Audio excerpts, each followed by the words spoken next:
सिंध जी मौजूदा सूरत हाल ते ॻाल्हि ॿोल जे सिलसिले में आउं रुखसिंधी अवां दोस्तनि साथियुनि भाउरनि ऐं भेनरुनि सां मुखातिबु आहियां। अवां सभिनी खे मुंहिंजे तरफ़ां सलाम पहुचे। अॼु पाण सिंध में हलंदड़ हलचल ऐं सिंधियुनि जे इतिहाद बाबति ॻाल्हि ॿोल कंदासीं। इंतिहाई अहम मौज़ू आहे। दोस्तनि खे गुज़ारिश आहे त हू मुकमिल वीडियो ॿुधनि, उन ते पंहिंजा राय ॾियनि। इन सां गॾोगॾु चैनल खे सब्सक्राइब कनि जीअं हिन क़िस्म जूं वीडियोस संदनि ताईं पहुचंदियूं रहनि। सिंध ऐं सिंधी कॾहिं ख़तमु न थींदा। वरी वरजायां थो त सिंध ऐं सिंधी कॾहिं बि ख़तमु न थींदा। इहो तारीख़ जो फ़ैसिलो आहे, पर इहो फ़ैसिलो तेसि ताईं बरक़रार रही नथो सघे जेसि ताईं असां सिंध धरती जा सभागा फ़र्ज़ंद पंहिंजे मुसलसिल जुहद ऐं जुस्तजू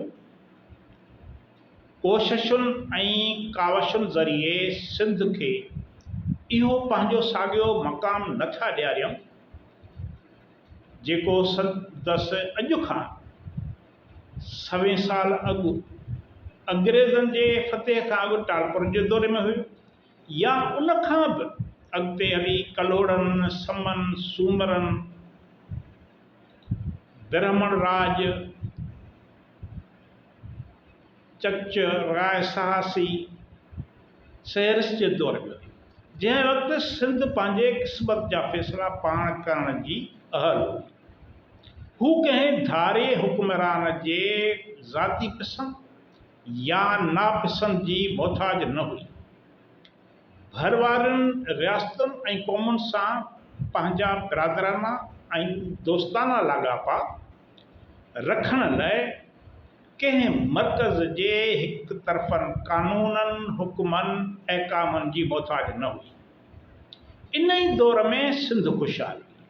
सिंध जा माण्हू हर क़िस्म जे धारी, यलगार ऐं फुरडुट जे ख़तरे खां बेओना थी पंहिंजी क़िस्मत, पंहिंजे देश जी क़िस्मत संवारण लाइ ॾींहं राति महिनत ऐं जदोजहद कंदा हुया, महिनत ऐं मशक़त कंदा हुया, नयूं तख़लीक़ूं कंदा हुया, पुराणियुनि तख़लीक़ुनि में सुधारा आणींदा हुआ, सिंध जे पीढ़ में पंहिंजो पघर दाख़िल करे उनखे मज़बूत ऐं मुस्तहकम कंदा हुआ। पर जॾहिं सिंध मथां धारियुनि क़ौमुनि ऐं उन्हनि जे जाबिर हुक्मराननि दौलत जे हिर्स ऐं हवस में अची पंहिंजनि सरहदुनि खे फैलाइण लाइ मथिस कब्ज़ा कया, सिंध जी आज़ादी ऐं ख़ुदि मुख़्तियारी छीनी वरिती, त सिंध जे माण्हुनि जा तख़लीक़ी जोहर जंग ऐं ग़ुलामी जे कारनि ककरनि हेठि फना थी विया, तबाह ऐं बर्बाद थी विया। सिंधियुनि जूं सलाहियतूं जेकी आज़ादी ऐं अमन वारे दौर में निसरी ऐं निखिरी रहियूं हुयूं से ख़तमु थी वई।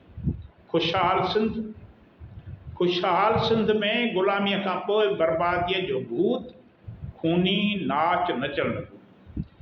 इन ई वक़्त में धरतीअ जे धणियुनि पंहिंजो तारीख़ी तसलसुल ॿीहर वापसि वठण लाइ कुझु वक़्त लाइ तख़लीक़ुनि ऐं तहक़ीक़ जा हथियार पासे ते रखी तख़लीक़ ऐं तहक़ीक़ वारनि हथनि में हथियार मज़बूती सां झले वरिता, त जीअं आज़ादी वापसि अचे, जीअं अमन वापसि अचे, जीअं तख़लीक़ ऐं तहक़ीक़ तां पाबंदी ख़तमु थी ऐं जीअं ख़ुशहाली अचे।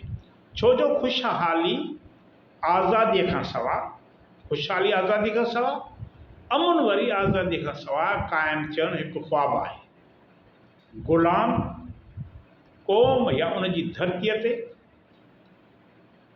ख़ुशहाली नथी अची सघे, अमन क़ाइमु नथो थी सघे। हाणे अॼु जी सूरत हाल, अॼु मुंहिंजी सिंध जेका 1.5 सदी पंहिंजी आज़ादी ख़ुदि मुख़्तियारी विञाए चुकी आहे, सा अञा ताईं इन ई हालत में आहे जंहिं वक़्तु अंग्रेज़नि जे फ़तह वक़्तु हुई। सिंधियुनि जा तख़लीक़ी जोहर, सिंधियुनि में अॻिते वधण जा उमंग ऐं आरज़ू, संदन ज़हनी सलाहियतूं ग़ुलामी जे ज़ंजीरनि मां ज़ंगी चुकियूं आहिनि। पोरियतनि जा हथ कटिजी चुका आहिनि। तख़लीक़कारनि जूं तख़लीक़ूं अणपूरियूं रहिजी वियूं आहिनि, छो जो सिंध जे तारीख़ जो तसलसुल ग़ुलामी जे कारे नांग पंहिंजे ज़हरीली फन जे ज़रिए रोके वरितो आहे। सिंधी माण्हू रोज़ रोज़ नाज़ुल थींदड़ नयुनि आफ़तुनि खे मुंहुं ॾियण लाइ ढिंडल ॿार जियां छिरक भरे हिक ॿिए ॾांहुं इन उमेद ऐं आसरे निहारे रहिया आहिनि त को संदन वाली वाही थिए, को संदन वाहिरो थिए, को खेनि आसरो ॾिए, को संदन रहबरी करे, को संदन मसीहा थिए। पर खेनि ख़बर हुजणु घुरिजे त हाणे को बि वही न ईंदो, को बि वही न ईंदो, को बि नबी न ईंदो, को बि रहबर न थींदो। खेनि पंहिंजो मसीहा, पंहिंजो रहबर, पंहिंजो सहारो पाण थियणु घुरिजे। हू पाण रहबर आहिनि, हू पाण मसीहा आहिनि। खेनि कंहिं ॾांहुं न ॾिसणु घुरिजे, को बि भरजलो न थींदो। हिननि खे पंहिंजो वेसा, पंहिंजे इतिहाद जी ताक़त ऐं क़ुवत में रखणु घुरिजे। पाण भरो थी हथ हथ में मिलाए अॻिते वधणु घुरिजे। सॼी दुनिया संदन उथंदड़ क़दमनि जी आजा कंदी, संदन सॾ जो पड़ाड़ो बणिजंदी। जेकॾहिं हू मुतहद थी पंहिंजा हथ उभा कंदा, अॻिते वधाईंदा त आज़ादीअ जी शहज़ादी संदन क़दम चुमंदी। अमन ऐं ख़ुशहाली जा सदा सावा बूटा सिंध जे अंगण ते पंहिंजे समूरियुनि ताज़गियुनि ऐं सुरहाणियुनि सां उभरी पवंदा। सिंध जो चपो चपो उन्हनि जे सुरहाण सां वासिजी वेंदो। इहो सभु तॾहिं थींदो जॾहिं सिंधी मुतहद हूंदा। सिंधियुनि जो इतिहाद, सिंधियुनि जी ॿधी सिंध खे 150 सालनि जी ग़ुलामी जे ज़ंजीरनि मंझां छुटकारो ॾियारींदी।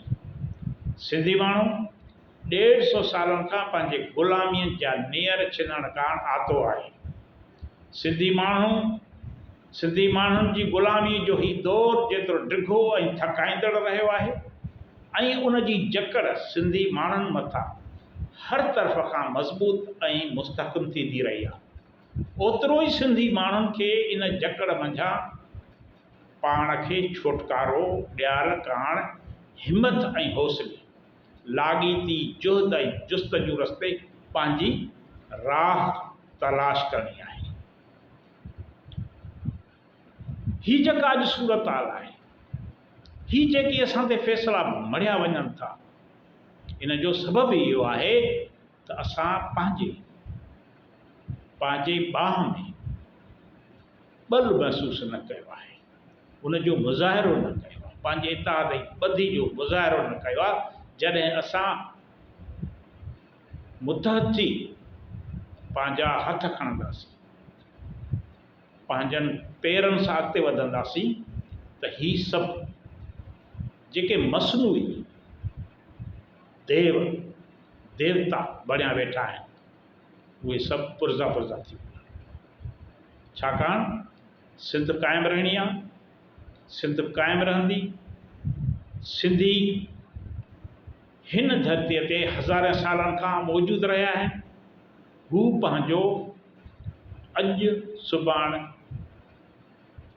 सदियुनि ताईं वजूद बरक़रार रखंदा। जेसि ताईं ही धरती ऐं काइनात आहे, सिंध ज़िंदह रहंदी, सिंधी ज़िंदह रहंदा। अव्हां जी वॾी वॾी महिरबानी।